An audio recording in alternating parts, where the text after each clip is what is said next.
Crímenes y Misterios presenta Yulixa, la mujer que desapareció después de una cirugía. Bogotá, una cita estética. Una mujer que entró caminando y nunca volvió a aparecer. Pero esta historia no empieza con una desaparición. Empieza con cámaras, con versiones que cambian, con mensajes extraños enviados desde un celular, con un cuerpo que parecía inconsciente siendo arrastrado hacia un carro negro, y con una pregunta que cada hora se vuelve más oscura. ¿Qué pasó realmente dentro de ese centro estético? Porque mientras pasan los días, Yulixa sigue desaparecida, y lo único que crece son las contradicciones. Acto 1. La cita de la que nunca regresó. 13 de mayo, 8:10 de la mañana. Yulixa Consuelo Tolosa, 52 años, estilista, madre, trabajadora. Ese día ingresó a un centro estético ubicado sobre la autopista sur de Bogotá. El lugar se llamaba Beauty Laser ML. El procedimiento parecía sencillo, una lipólisis láser, ambulatoria, 2 horas máximo. Nada hacía pensar que esa sería la última vez que alguien la vería entrar consciente a un lugar. Sus amigas la acompañaron, firmó documentos, entró y las horas comenzaron a pasar. A la 1 de la tarde, algo ya estaba mal, muy mal. Cuando una de sus amigas logra verla, la encuentra desorientada, balbuceando, sin poder hablar bien, pálida, con los labios morados, como si su cuerpo estuviera apagándose lentamente, porque nunca pidieron una ambulancia. ¿Quién decidió mantenerla dentro del lugar, en vez de llevarla a urgencias? Porque mientras Yulixa empeoraba dentro del centro estético, parecía importar más otra cosa: evitar que todo saliera a la luz. Acto 2. El lugar que operaba en las sombras. Lo que parecía una clínica, según las autoridades, ni siquiera tenía permisos para realizar procedimientos invasivos, sin habilitación, sin autorización sanitaria. Una especie de clínica clandestina, funcionando en silencio. Pero aquí aparece otro detalle inquietante. Pese a esa ilegalidad, el negocio movía muchísimo dinero. Versiones hablan de ingresos mensuales de hasta 70 millones de pesos. Entonces la pregunta cambia: ¿cómo un lugar así operaba sin que nadie lo frenara? ¿Cuántas personas pasaron por ahí antes de que todo explotara? La amiga de Yulixa recuerda algo perturbador. Dice que uno de los hombres seguía agregando medicamentos al suero, que insistían en que se la llevaran, como si quisieran sacarla del lugar. A cualquier costo, llévesela, pida un carro. Pero ella se negó, porque Yulixa apenas podía mantenerse sentada. ¿Qué estaba ocurriendo realmente dentro de ese lugar? ¿Intentaban salvarla o desaparecer el problema antes de que alguien lo notara? Acto 3. Las cámaras y el momento más escalofriante. La noche cayó, y entonces las cámaras comenzaron a contar otra historia, una completamente distinta. Los videos muestran a Yulixa desplomándose, sin estabilidad, sin fuerza, como si estuviera inconsciente. Y luego ocurre la escena que hoy tiene a todo el país mirando hacia Bogotá. 2 personas, presuntamente vinculadas al centro estético, la sacan del lugar, a rastras, sus pies arrastrándose sobre el suelo. Testigos dirían después algo aterrador: parecía un cadáver. Pero lo más inquietante ocurre segundos después. Intentan meterla en el baúl de un carro negro. Lo intentan, pero algo los hace cambiar de idea. Un grupo de personas en un paradero del SITP cercano. Hay demasiados ojos mirando. Entonces retroceden y la acomodan en el asiento trasero. Después, desaparecen. ¿Por qué intentar meterla en un baúl? Si supuestamente estaba consciente, ¿por qué huir en vez de llamar una ambulancia? ¿Qué estaban tratando de ocultar? Acto 4. Las 5 horas que nadie puede explicar. Aquí empieza el vacío más inquietante del caso. 5 horas. 5 horas donde nadie sabe exactamente qué pasó. Las cámaras ubican después ese mismo vehículo saliendo de Bogotá. 1:50 de la madrugada. Peaje de los Andes. Autopista Norte.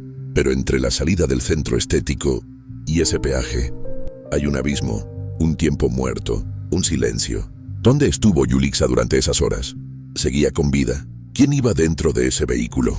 El dueño del carro acudió voluntariamente a la SIJIN, declaró, pero el contenido de esa versión todavía no se conoce públicamente. Mientras tanto, otro detalle empieza a generar sospechas.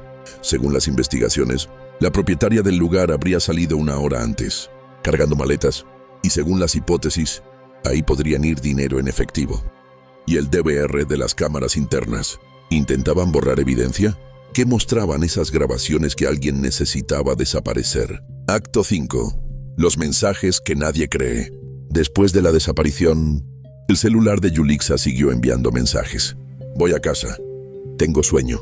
Pero para la familia, eso no tiene sentido, porque quienes la vieron aseguran que apenas podía hablar. No coordinaba, no reaccionaba normalmente. Entonces aparece otra pregunta inquietante. Si ella estaba en ese estado, ¿quién escribió esos mensajes? Y las contradicciones siguieron creciendo. Primero dijeron que estaba bien, luego que seguía en observación, después que salió alterada y finalmente que se había ido por voluntad propia. Pero hay algo que rompe esa versión: las cámaras. Porque las cámaras no muestran a una mujer caminando, muestran a una mujer siendo cargada, arrastrada, sin control de su cuerpo. Entonces, ¿por qué construir tantas versiones distintas? ¿Quién estaba ganando tiempo? ¿Y tiempo para qué? Acto 6. La clínica vacía y la otra mujer. La presión mediática creció, la familia insistió, y finalmente, las autoridades entraron al lugar. Policía, bomberos, Secretaría de Salud, rompieron candados. Pero Yulixa ya no estaba. No había rastros claros, no había sangre, no había explicación. Pero sí encontraron algo aterrador. Otra mujer, 34 años, recién intervenida, abandonada dentro del lugar, sola, como si ese sitio siguiera funcionando, incluso después de la desaparición.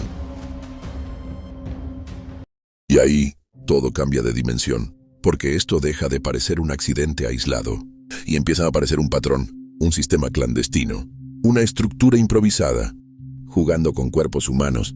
Mientras tanto, varios nombres aparecen bajo investigación. María Fernanda Delgado, Edinson Torres, un empleado, y Eduardo David Ramos, el supuesto cirujano, que también desapareció. ¿Dónde está el hombre que realizó el procedimiento? ¿Por qué desaparecieron varias personas al mismo tiempo? ¿Y cuántos secretos más escondía ese lugar? Acto 7. La mujer que se tragó la ciudad. Hoy, Yulixa sigue desaparecida, y Bogotá entera intenta entender cómo alguien puede entrar a un procedimiento estético y desaparecer en medio de cámaras, testigos, vehículos, peajes y versiones contradictorias. La familia la busca. Amigas recorren zonas cercanas al río Tunjuelito y Timiza, porque empezaron a circular rumores, versiones, comentarios de gente que dice haber visto movimientos extraños. Pero nada concreto, nada definitivo, solo incertidumbre.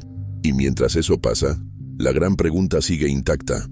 ¿Estamos frente a una negligencia médica o frente a algo mucho más oscuro? Porque cuando alguien desaparece después de un procedimiento ilegal, cuando intentan moverla en secreto, cuando borran cámaras, cuando cambian versiones, ya no hablamos solo de irresponsabilidad, hablamos de posible ocultamiento. Y quizá de algo peor. Cierre reflexivo, el precio de confiar. Yulixa no entró a ese lugar buscando peligro, entró buscando sentirse mejor, como miles de personas todos los días, confiando, creyendo, pensando que saldría caminando horas después. Pero algo ocurrió dentro de ese lugar, algo tan grave que hoy nadie logra explicar dónde está. Porque a veces, las historias más oscuras no ocurren en callejones, o en lugares abandonados, o en medio de bandas criminales.